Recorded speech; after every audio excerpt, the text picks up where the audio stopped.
नमस्कार दोस्तों, मेरा नाम है विमल सिंह। बालाजी स्टडी अड्डा में आपका स्वागत है। सुपर टेट का जो जूनियर का कोर्स है उसके अकॉर्डिंग हम आपको प्रश्न करा रहे हैं प्रैक्टिस, जिसके अंतर्गत सामाजिक अध्ययन के हमने जो स्टार्टिंग में प्रश्न देखे थे हड़प्पा और मोहनजोदड़ो, ये जो सभी संस्कृति हैं, तो इतिहास जानने के स्रोत, पाषाण कालीन संस्कृति, लगभग ये सारी चीजें हमने कवर की थी। तो पिछला वाला वीडियो आपने नहीं देखा, साइड में आई बटन में वो प्रश्न देख सकते हैं, प्रश्नों की प्रैक्टिस आप कर सकते हैं। आज हम देखेंगे वैदिक संस्कृति पर आधारित प्रश्न। प्रश्नों की संख्या बहुत ज्यादा है, जो कि हम क्या करेंगे, अलग अलग पार्ट में देखेंगे। इसलिए आज के पहले पार्ट में हम कुल 30 प्रश्न देखेंगे। तो चलिए शुरू करते हैं। वैदिक संस्कृति जो कि 1500 ईसा पूर्व से 600 ईसा पूर्व तक जो है आपकी रहती है। तो पहला प्रश्न है इस पर आधारित कि पूर्व वैदिक या ऋग वैदिक संस्कृति का जो काल है वो किसे माना जाता है। तो जो चीज मैंने अभी बताई, बस आपको वही चीज यहां पर जो है वो टिक करनी है। तो ऑप्शन और एक चीज जरूर ध्यान दीजिएगा, क्या जो मैंने अभी ऊपर टाइम बताया था वो टोटल वैदिक संस्कृति का बताया था, और यहां पर प्रश्न में एक वर्ड लिखा हुआ है, वो लिखा है पूर्व वैदिक। पूर्व वैदिक या जिसको हम ऋग वैदिक संस्कृति भी कहते हैं। तो पूर्व मतलब पहले का समय, उत्तर मतलब बाद का समय। तो यहां पर पूर्व वैदिक पूछा गया है। तो आंसर की बात करते हैं इन चारों ऑप्शन में से, तो आपका पहला ऑप्शन यहां पर 1500 ईसा पूर्व से लेकर 1000 ईसा पूर्व तक बिल्कुल जो है वो सही हो जाएगा। ध्यान रखिएगा जब बात की जाए किसकी, पूर्व वैदिक जो है या ऋग वैदिक संस्कृति जो है उसके समय की। दूसरा प्रश्न की बात करते हैं, तो दूसरा है उत्तर वैदिक संस्कृति। मैंने पहले ही आपको बताया कि पूर्व और उत्तर दोनों अलग अलग से पूछे जाते हैं। तो उत्तर वैदिक संस्कृति जो है उसका काल किसे माना जाता है, ये आपसे पूछा गया है, और 4 ऑप्शन भी जो है वो दिए गए हैं। तो बताना है 1500 ईसा पूर्व से 1000, या 1000 से 600, या 600 से 600, 600 से 600 में 600 ईसा पूर्व से 600 ईसवी है, इस चीज का ध्यान दीजिए। और चौथा कह रहा है इनमें से कोई नहीं। तो ऑप्शन ए, बी, सी या डी में से कौन सा सही होगा, आंसर की बात करते हैं तो आप कहेंगे बी वाला ऑप्शन आपका बिल्कुल सही होगा, यानी 1000 ईसा पूर्व से 600 ईसा पूर्व। तो देखा आपने कि कैसे काल विभाजन जो मैंने बताया टोटल ओवरऑल, उससे 2 प्रश्न पूछे जा सकते हैं। टोटल काल विभाजन है 1500 ईसा पूर्व से लेकर के 600 ईसा पूर्व। ये आपका टोटल काल विभाजन है। किसका है ये, वैदिक संस्कृति का।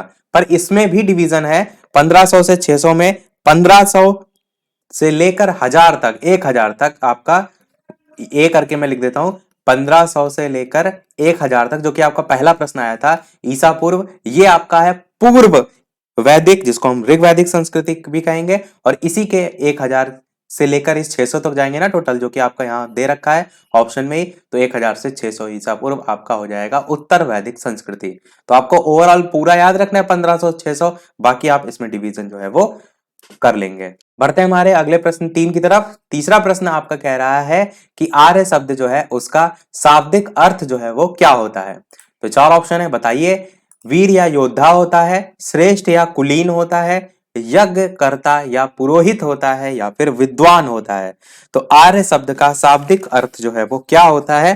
पहले के प्रश्न नहीं देखे हो आपने, जरूर देख लीजिएगा, क्योंकि जो भी प्रश्न आपके हैं सभी अलग अलग प्रश्न देख रहे हैं कि एग्जाम में, जैसे ये यूपी पीसीएस में पूछा गया, तो जो ओवरऑल प्रश्न है उनकी संख्या मैंने पहले ही आपको बताया था निश्चित ही होती है, और वही घूम फिर के अलग अलग एग्जामों में जो है वो प्रश्न पूछे जाते हैं।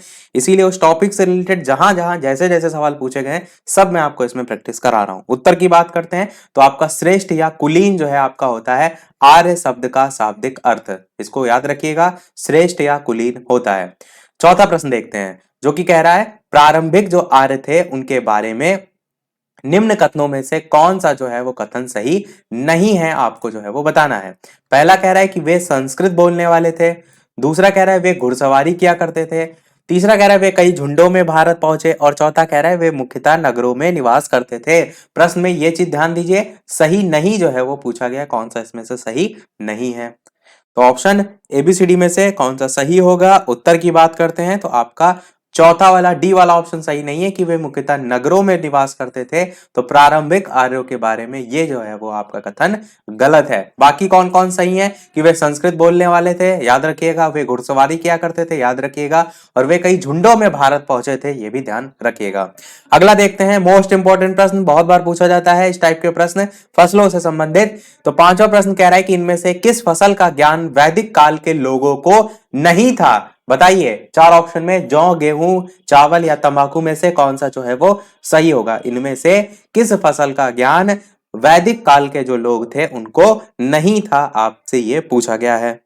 तो चलिए बात करते हैं उत्तर की इन चारों ऑप्शन में से। तो बिल्कुल आपका ऑप्शन डी तंबाकू जो है वो बिल्कुल सही हो जाएगा। इसका ज्ञान जो है वो वैदिक काल के लोगों को नहीं था।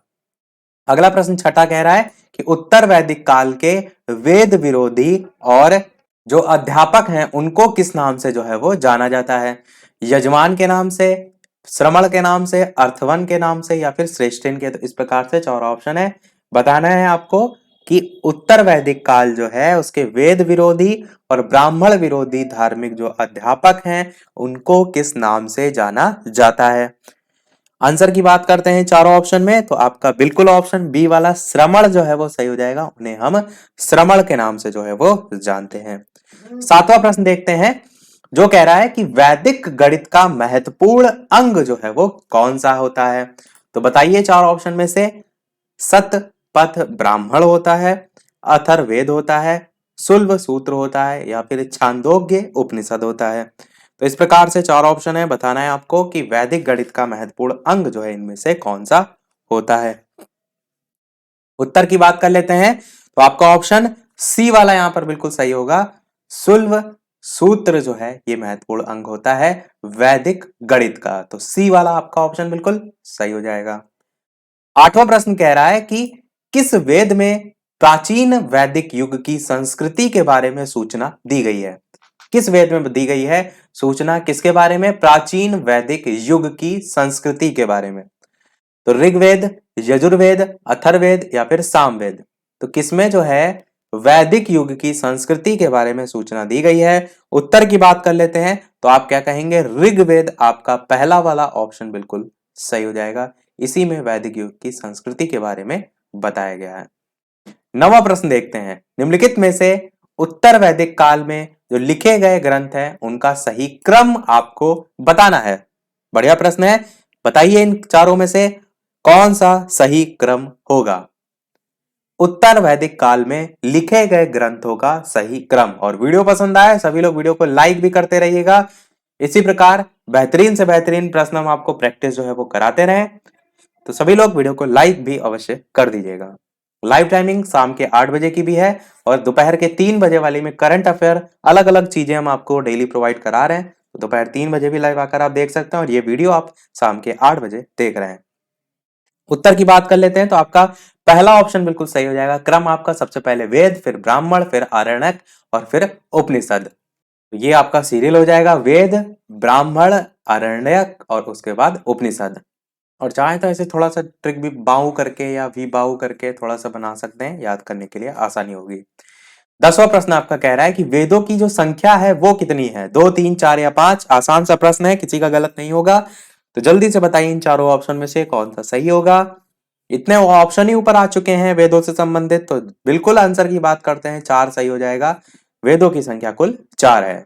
कौन कौन से? ऋग्वेद, यजुर्वेद, सामवेद, अथर्ववेद, यही जो है वो 4 होते हैं। अगला देखिए 11 प्रश्न इससे रिलेटेड पूछ भी लिया गया है कि इनमें से कौन से जो 3 वेद हैं वो संयुक्त रूप से त्रयी या वेद त्रयी के नाम से जाने जाते हैं। बेहतरीन प्रश्न है। बताइए वेद त्रयी के नाम से किनको जाना जाता है? इनमें कौन से 4 जो वेद हैं उनमें वेद त्रयी में या त्रयी में शामिल नहीं होता है? तो अलग अलग ऑप्शन है। बताइए इन चारों ऑप्शन में से कौन सा जो है वो सही होगा। तो चलिए बात करते हैं उत्तर की ऑप्शन एबीसीडी में से। तो बिल्कुल आपका पहला ऑप्शन ऋग्वेद, यजुर्वेद, सामवेद। अथर्ववेद नहीं होता है, ध्यान रखिएगा। तो इन 3 जो वेद होते हैं उनको संयुक्त रूप से त्रयी या फिर वेद त्रयी के नाम से भी जाना जाता है। कौन कौन से? ऋग्वेद, यजुर्वेद, सामवेद। 12 प्रश्न कह रहा है कि भारत के राज चिन्ह जो है उसमें प्रयुक्त होने वाला शब्द सत्यमेव जयते वो किस उपनिषद से जो है वो लिए गए हैं? बहुत बार प्रश्न ये रिपीट होता है, तो बताइए। मुंडक उपनिषद, कठ उपनिषद, ईश उपनिषद, या फिर बृहदारण्यक उपनिषद। तो ये प्रश्न तो बहुत बार रिपीट होता है, उम्मीद करते हैं कोई भी गलत नहीं करेगा। आंसर की बात करते हैं इन चारों ही ऑप्शन में से कौन सा सही होगा। तो बिल्कुल आपका पहला ऑप्शन मुंडक उपनिषद बिल्कुल सही हो जाएगा। ये आपका सोशल साइंस के अलावा सामान्य ज्ञान में भी पूछ लिया जाता है। तो भारत के राज चिन्ह में प्रयुक्त होने वाला शब्द जो सत्य में हो जाते हैं वो मुंडक उपनिषद से जो है वो लिया गया है। 13 प्रश्न कह रहा है कि ऋग्वैदिक जो आर्य हैं उनका मुख्य व्यवसाय जो है वो क्या था? कृषि, पशुपालन, शिक्षा या फिर व्यवसाय? तो आपको बताना है कि जो ऋग्वैदिक आर्य थे उनका प्रमुख या मुख्य व्यवसाय जो है वो क्या था? उत्तर की बात करते हैं इन चारों ऑप्शन में से, तो बिल्कुल आपका ऑप्शन बी वाला सही होगा, यानी कि पशुपालन जो है इनका मुख्य जो है वो व्यवसाय था। तो बी आपका ऑप्शन बिल्कुल सही हो जाएगा। 14 प्रश्न कह रहा है कि भारतीय संगीत का आदि ग्रंथ किसे कहा जाता है? बहुत ही बढ़िया प्रश्न है, इंपॉर्टेंट भी है। तो बताइए इन चारों ऑप्शन में से भारतीय संगीत का आदि ग्रंथ किसे कहा जाता है? ऋग्वेद को, उपनिषद को, यजुर्वेद को या फिर सामवेद को? तो ऑप्शन ए, बी, सी या डी में से कौन सा जो है वो सही होगा? तो उत्तर की बात कर लेते हैं इन चारों ऑप्शन में से, तो ध्यान दीजिएगा, सामवेद आपका बिल्कुल सही होगा। संगीत का आदि ग्रंथ सा से संगीत, सा से सामवेद, ऐसे भी जोड़ के याद रख सकते हैं, क्योंकि बाकी आपके ऋग्वेद, यजुर्वेद, उपनिषद या फिर अथर्ववेद किसी में भी सा नहीं आता है, सामवेद में ही सा आता है, तो उससे जोड़कर ध्यान रखिएगा। भारतीय संगीत का आदि ग्रंथ सामवेद को कहा जाता है। 15 प्रश्न कह रहा है कि प्रथम विधि निर्माता जो है वो कौन है? चार ऑप्शन है, बताना है आपको। मनु है, चाणक्य है, चंद्रगुप्त है या फिर सेल्यूकस है? सेल्यूकस का नाम जानते हैं आप पूरा, सेल्यूकस निकेटर। तो बताइए इन चारों ऑप्शन में से प्रथम विधि निर्माता जो है वो कौन जाने जाते हैं? तो ऑप्शन एबीसीडी में से कौन सा सही होगा? उत्तर की चलिए बात करते हैं, तो आपका पहला ही ऑप्शन बिल्कुल सही होगा। मनु जो है वो प्रथम विधि निर्माता के रूप में जाने जाते हैं। प्रथम विधि निर्माता कौन है? तो आप क्या कहेंगे? मनु है। 16 प्रश्न कह रहा है कि कृष्ण भक्ति का प्रथम और प्रधान ग्रंथ जो है वो कौन सा है? महाभारत है, श्रीमद् भागवत गीता है, गीत गोविंद है या इनमें से कोई नहीं? आसान सा प्रश्न है, क्योंकि सभी ने महाभारत भी देखी है, श्रीमद् भगवत गीता भी देखी है, गीत गोविंद भी ना देखी हो, पर दो तो ऑप्शन है, इसी में से आप आसानी से गैस कर लेंगे। तो कृष्ण भक्ति का प्रथम और प्रधान ग्रंथ के रूप में किसे जाना जाएगा? बिल्कुल आपका आंसर बी वाला सही होगा, श्रीमद् भगवत गीता आपका बिल्कुल जो है वो सही होगा। अगला देखते हैं प्रश्न नंबर 17। ऋग्वेद में संपत्ति का प्रमुख रूप जो है वो क्या है? बताइए चार ऑप्शन में से। गोधन है, भूमि है, दोनों है, इनमें से कोई नहीं? तो ऋग्वेद में संपत्ति का प्रमुख रूप जो है वो क्या होगा, ये आपको बताना है। उत्तर की बात करते हैं चारों ऑप्शन में, तो पहला आपका ऑप्शन गोधन जो है वो बिल्कुल सही हो जाएगा। ऋग्वेद में संपत्ति जो है इसका प्रमुख रूप गोधन जो है वो हो जाएगा। अगला प्रश्न 18 कह रहा है कि ऋग्वेद के किस मंडल में शूद्र का उल्लेख पहली बार जो है वो मिलता है? बताइए, 7वें, 8वें, 9वें या 10वें में ऋग्वेद के किस मंडल में शूद्र का उल्लेख पहली बार मिलता है? उत्तर की बात करते हैं चारों ऑप्शन में, तो आपका ऑप्शन डी वाला 10वें आपका बिल्कुल सही हो जाएगा। तो किस मंडल में? 10वें मंडल में जो है शूद्र का उल्लेख पहली बार मिलता है।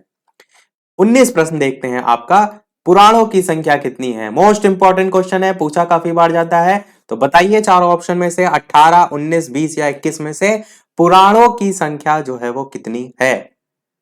आसान सा प्रश्न है, किसी का गलत नहीं होगा। बिल्कुल उत्तर की बात करते हैं, तो पहला ही आपका ऑप्शन 18 बिल्कुल सही होगा। पुराणों की संख्या जो है आपकी कुल 18 है। 20 प्रश्न कह रहा है कि वैदिक जो धर्म है उसका मुख्य लक्षण इनमें से किसकी उपासना था?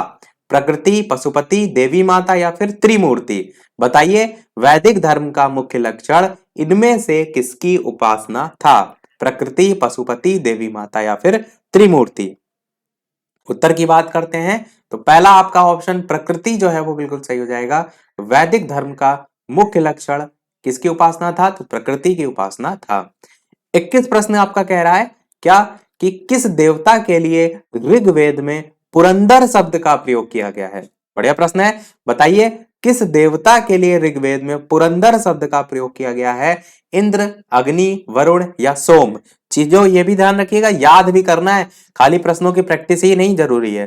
प्रश्नों की प्रैक्टिस कराई इसलिए जा रही है कि आपके प्रश्न जैसे जैसे पूछे गए हैं, जैसे जैसे पूछे जा सकते हैं, सभी प्रश्नों को आप अपने दिमाग में बैठाइए, रटिए उनको, और क्या होता है कि चीजें एक बार में नहीं याद होती। मैंने पहले कहा, वीडियो को 2 बार देखे, 3 बार देखे, घूमते टहलते जब एक बार चीजों को रिपीट आप कर देते हैं, तिबारा देख लेते हैं, फिर दिमाग में बैठ जाती है। तो चलिए बात करते हैं उत्तर की। तो आपका पहला ऑप्शन इंद्र जो है वो बिल्कुल सही हो जाएगा। तो इंद्र देवता के लिए ऋग्वेद में पुरंदर शब्द का प्रयोग किया गया है। 22 प्रश्न कह रहा है कि शुल्ब सूत्र जो है किस विषय से संबंधित जो है वो पुस्तक है। बताइए, ज्यामिति से है, ज्योतिष से है, गणित से है, या फिर खगोल से है। तो इन चारों ऑप्शन में से बताना है आपको कि शुल्ब सूत्र किस विषय से संबंधित पुस्तक है। आंसर की बात करते हैं इन चारों ऑप्शन में से, तो कौन सा सही होगा। बिल्कुल आपका पहला ऑप्शन ज्यामिति जो है वो बिल्कुल सही हो जाएगा। तो ज्यामिति से संबंधित है आपका शुल्ब सूत्र। शुल्ब सूत्र ध्यान रखिएगा, ज्यामिति विषय से संबंधित पुस्तक है, ज्यामिति विषय से।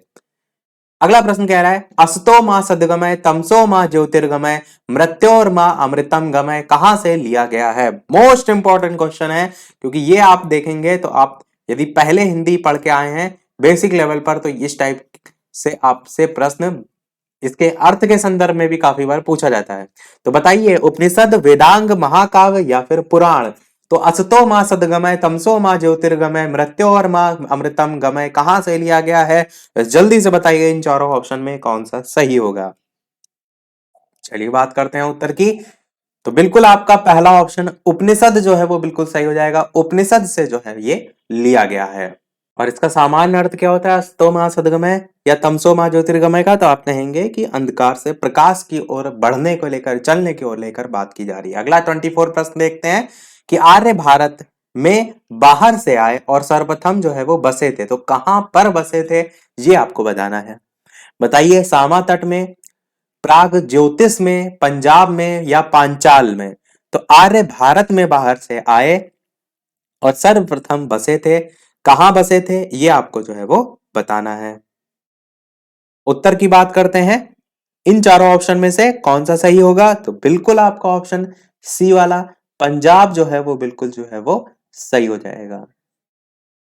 अगला देखते हैं आपका प्रश्न नंबर 25, जो कि सुमेलित पर आधारित है। एक तरफ आपको सूची 1 दे रखी है, एक तरफ आपको सूची 2 दे रखी है, और इसमें क्या करना है आपको, इसमें दोनों का आपको मिलान करना है, जिसमें वेद एक तरफ दे रखे हैं, दूसरी तरफ यज्ञकर्ता दे रखा है, और नीचे कूट आपको दे रखे हैं। आपको बताना है कि कौन सा किससे मैच करेगा।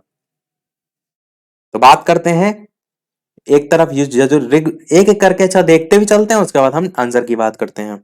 तो सबसे पहले बात करते हैं जो ऋग्वेद है उसकी। तो ये आपका जो यज्ञ करता है वो मैच करेगा होता होत्र से। यजुर्वेद की बात करें तो ये मैच करेगा अथर्ववेद से। सामवेद की बात करें तो उद्गाता या उद्गात्र, और अथर्ववेद की बात करें तो ब्रह्मा। यानी सामने सामने आपके लिखे हुए हैं, इस आधार पर पहले ही देखिए ऑप्शन 1 2 3 4 वाला दे रखा है, तो यही आपका जो है वो सही हो जाएगा। तो ध्यान भी रखिएगा किससे जो है कौन संबंधित है। अगला प्रश्न देखते हैं आपका 26, कि वेदों को अपौरुषेय क्यों कहा गया है। बताइए चार ऑप्शन में से कौन सा सही होगा। क्योंकि वेदों की रचना देवताओं द्वारा की गई है, या फिर पुरुषों द्वारा की गई है, या ऋषियों के द्वारा की गई है, या इनमें से कोई नहीं। तो क्यों कहा जाता है ये आपसे पूछा गया है। उत्तर की बात करते हैं तो आपका पहला ही ऑप्शन बिल्कुल सही होगा, क्योंकि वेदों की रचना देवताओं के द्वारा जो है वो की गई है, तो इसलिए वेदों को अपौरुषेय जो है वो कहा जाता है। 27 प्रश्न कह रहा है क्या, कि वैशेषिक दर्शन के प्रतिपादक जो है वो कौन है। बताइए, कपिल, अक्षपाद गौतम, उलूक कणद, या फिर पतंजलि। इन चारों ऑप्शन में से वैशेषिक जो दर्शन है उसके प्रतिपादक जो है वो कौन है। उत्तर की बात करते हैं, इन चारों ऑप्शन में से कौन सा सही होगा। तो बिल्कुल आपका ऑप्शन नंबर सी वाला सही होगा। उलूक कणद जो है ये आपके वैशेषिक दर्शन के प्रतिपादक हैं। अगला प्रश्न आपका 28 कह रहा है, मीमांसा या फिर पूर्व मीमांसा जो दर्शन है उसके प्रतिपादक जो है वो कौन है। महत्वपूर्ण प्रश्न है ये भी आपका। तो बताइए, जैमिनी है, या फिर बादरायण है, या फिर कपिल है, या फिर आपके गौतम है। तो इस प्रकार से चार ऑप्शन है। बताइए, मीमांसा या पूर्व मीमांसा दर्शन के प्रतिपादक जो है वो कौन है। उत्तर की बात कर लेते हैं चारों ऑप्शन में से, तो आपका पहला ही ऑप्शन जैमिनी जो है वो बिल्कुल जो है वो सही हो जाएगा। ध्यान रखिएगा, ये प्रश्न पूछा जाता है प्रतिपादक के रूप में। मीमांसा या पूर्व मीमांसा के अलावा उत्तर मीमांसा भी पूछा जाता है, तो 29 नंबर वाला भी प्रश्न बेहद ही महत्वपूर्ण है। और 30 ही तक हम प्रश्न देखेंगे, तो ये आपका सेकंड लास्ट प्रश्न है। तो बताइए, वेदांत या उत्तर मीमांसा दर्शन के प्रतिपादक। चार ऑप्शन दे रखे हैं, जैमिनी, बादरायण, बुद्ध या महावीर। बताना है आपको इन चारों ऑप्शन में से कौन सा जो है वो सही होगा, वेदांत या उत्तर मीमांसा। देखिए, पूर्व मीमांसा को मीमांसा कहते हैं, पूर्व मीमांसा जो दर्शन है उसको मीमांसा कहते हैं, पर जो उत्तर मीमांसा दर्शन है उसको वेदांत कहते हैं। तो या करके जो प्रश्न में लिखा है, ऐसा भी पॉसिबिलिटी है कि उत्तर मीमांसा दर्शन ना दे करके डायरेक्ट वेदांत दर्शन आपसे पूछ लिया जाए, या पूर्व मीमांसा दर्शन ना दे करके डायरेक्ट मीमांसा दर्शन पूछ लिया जाए, तो कंफ्यूज ना होइएगा। आंसर की बात करते हैं 29 नंबर में कौन सा सही होगा, तो बिल्कुल आपका बी वाला ऑप्शन बादरायण जो है वो बिल्कुल सही हो जाएगा। तो आप क्या कहेंगे, उत्तर मीमांसा दर्शन के प्रतिपादक बादरायण है। चलिए देखते हैं हमारा अगला और इस वीडियो का लास्ट प्रश्न, और इसके बाद एक प्रश्न हम आपसे भी पूछेंगे। पर इस प्रश्न को देख लेते हैं पहले। ऋग्वेद का कौन सा मंडल पूर्णतः सोम को समर्पित है, 7वां मंडल, 8वां मंडल, 9वां मंडल या फिर 10वां मंडल।